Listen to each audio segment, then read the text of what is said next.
आज मला अंधारामध्ये केक करावे लागले, तर याचं कारण काय आहे ते मी तुम्हाला पुढे व्हिडिओमध्ये सांगते।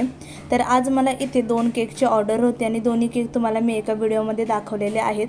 तर हा जो केक आहे तो मला 1 किलोमध्ये ट्रफल फ्लेवरचा होता आणि त्याची थीम होती रिअल इस्टेट थीममध्ये मला हा केक बनवायचा होता। तसा कस्टमरने मला रेफरन्स फोटो पण पाठवलेला होता। तर तुम्ही इथे बघू शकता अशा प्रकारे हा केक इथे मी कंप्लीट केलेला आहे आणि वरून गोल्डन मनी पण होते, सो त्याच्यामुळे ह्या केकला लुक खूप भारी आलेला आहे। तर हा सेकंड केक होता तो मला स्क्वेअरमध्ये बनवायचा होता हाफ KG मध्ये, आणि जो रिअल इस्टेटवाला केक होता त्याची ऑर्डर मला इंस्टाग्रामवरून आलेली आहे।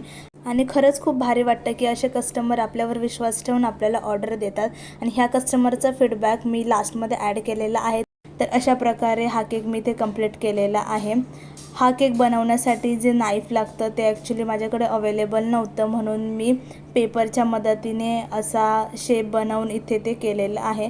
आणि अंधारामध्ये केक करण्याचं कारण हे होतं की तुम्ही इथे बघू शकता माझ्या घराची लाईट अचानक गेलेली होती आणि मला केक करता करता थांबावंसुद्धा वाटलं नाही, कारण हा केक खूप भारी होता आणि मला याला पटकन कंप्लीटसुद्धा करायचा होता।